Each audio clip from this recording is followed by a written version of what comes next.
गणेश जी को नमन करके मेरी कुल देवता श्री तुलजा भवानी और मेरे सदगुरु श्री साईं बाबा को नमन और स्मरण करके आज के वीडियो की हम शुरुआत करते हैं। हम जानकारी ले रहे हैं करण के बारे में। कुल मिला के 11 करण हैं और इस वीडियो में हम जानकारी लेंगे 4 नंबर के तैत्तिल करण के बारे में।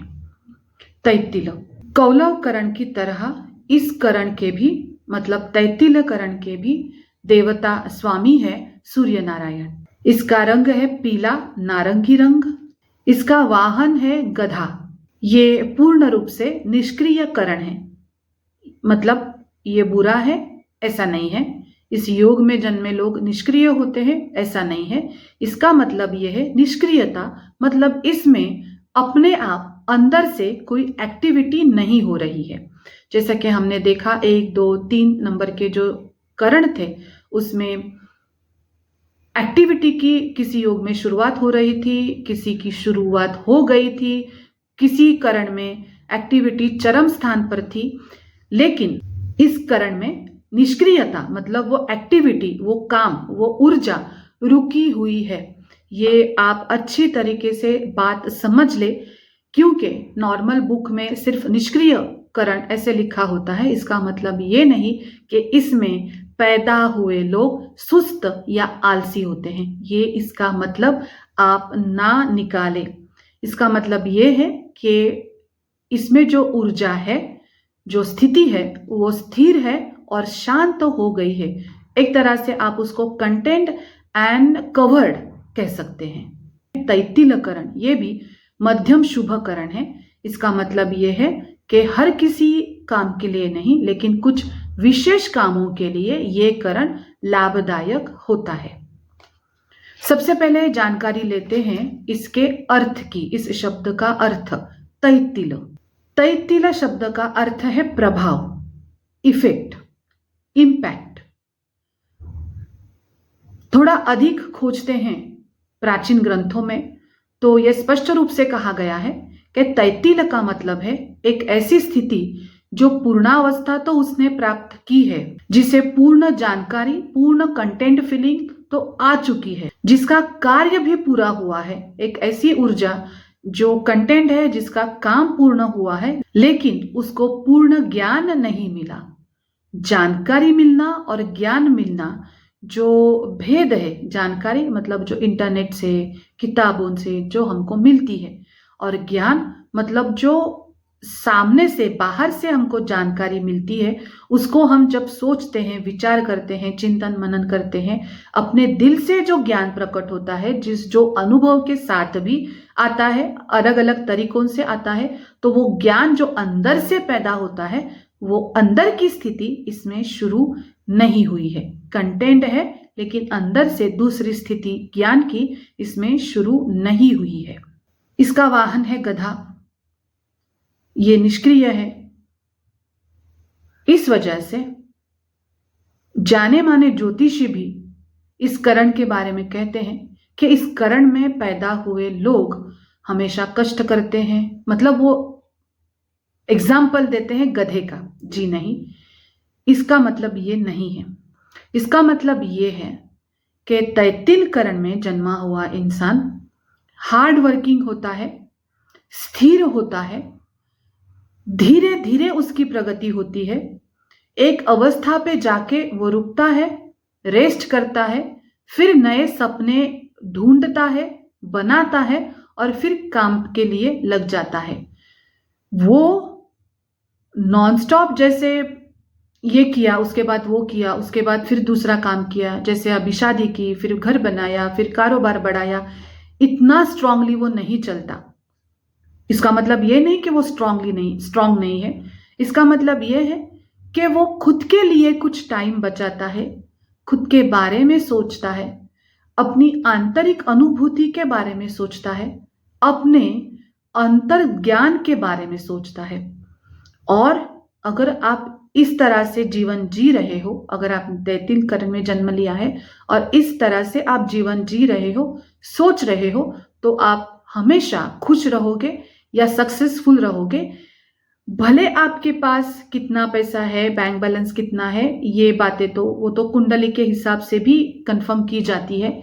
ये बस एक तैतिल करण पे, किसी करण पे निर्धारित नहीं होगा। भले ही आपके पास बैंक बैलेंस कितना हो, ये करण तय नहीं कर सकता, लेकिन आप एक पूर्ण समाधानी जीवन जियोगे, ये करण निर्धारित करता है। अगर आप इस तरह से जीवन जी रहे हो, एक जिम्मेदारी लेना, उसको कंप्लीट करना और फिर उस कंप्लीट होने के बाद का आनंद लेना, ये उस तरह से आप जीना चाहते हो, इसी तरह से जिए। अगर आप इस तरह से जी नहीं रहे हो, तो भले आपका बैंक बैलेंस कितना भी हो, आपको वो अंतर सुकून, अंतर मन से आपको वो समाधान नहीं मिलेगा। उसके पीछे ये रीजन रहेगा। तो अगर आप तैतिल करण में आपने जन्म लिया है, तो खुद को पहले समझ लीजिए। इसीलिए मैं कहती हूं कि जिस बारे में हम जानकारी ले रहे हैं, चाहे वो नक्षत्र हो, योग हो, कुछ भी हो, वार हो, उसका जो नाम है, अब ये करण है, उसका नाम है तैतिल। तो तैतिल शब्द का अर्थ, हर बात की जो हम जानकारी लेते हैं उसका अर्थ जानना जरूरी है। इसीलिए मैं अपने हर वीडियो में उस शब्द का अर्थ बताती हूं। आप ऊर्जावान हैं, लेकिन आप दौड़ते दौड़ते बिना सोचे समझे कोई काम नहीं करते, यह आपकी अच्छी क्वालिटी है।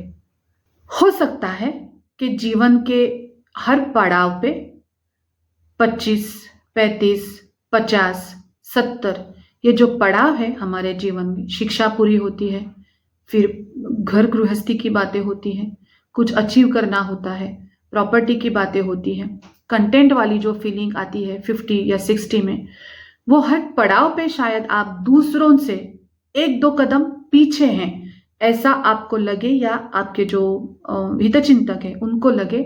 लेकिन ये सच बात नहीं है, क्योंकि आपके पास, अगर आप सही तरीके से जीवन जी रहे हो, तो आपके पास अंदर से समाधानी फीलिंग, अंदर से कंटेंट वाली फीलिंग है, तो आप अच्छा जी रहे हो।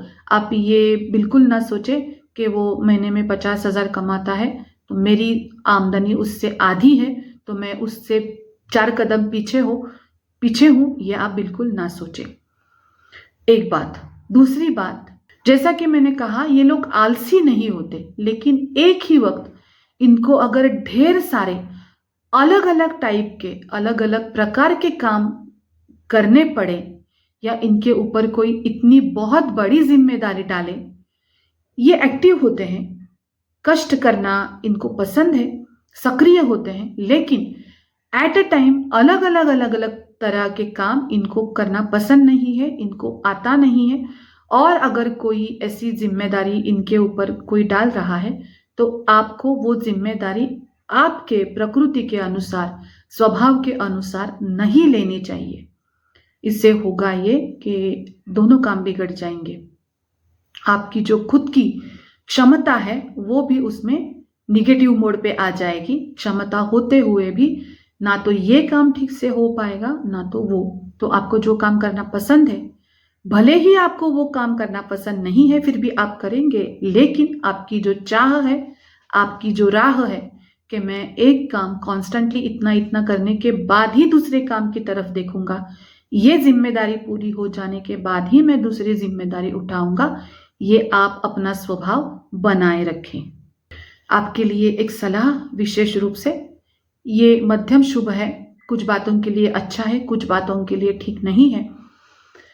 अगर आप अपने जीवन में कोई बड़ी जिम्मेदारी ले रहे हैं, अगर आप अपने जीवन में किसी बड़े कश्मकश से, टू बी और नॉट टू बी कहा जाता है, जैसे द्विधा मनस्थिति, ये करूं या वो करूं कि ना करूं, इस संकट में, धर्म संकट में, समस्या में अगर आप हैं, तो आप खुद की राय लें, किसी अच्छे मार्गदर्शक की सलाह लें, और अपने मन की जो आवाज है उसके बारे में आप सोचें।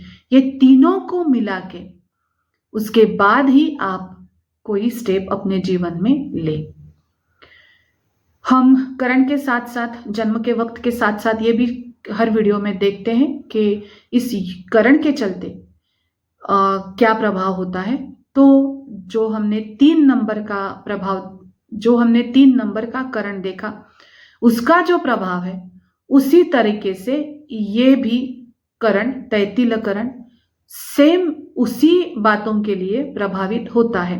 मैं जाते जाते 2-3 टिप्स बताती हूँ। डिटेल के लिए आप 3 नंबर का वीडियो देखें जो है कि कौलवकरण का, उन्हीं बातों के ऊपर यह प्रभाव रखता है।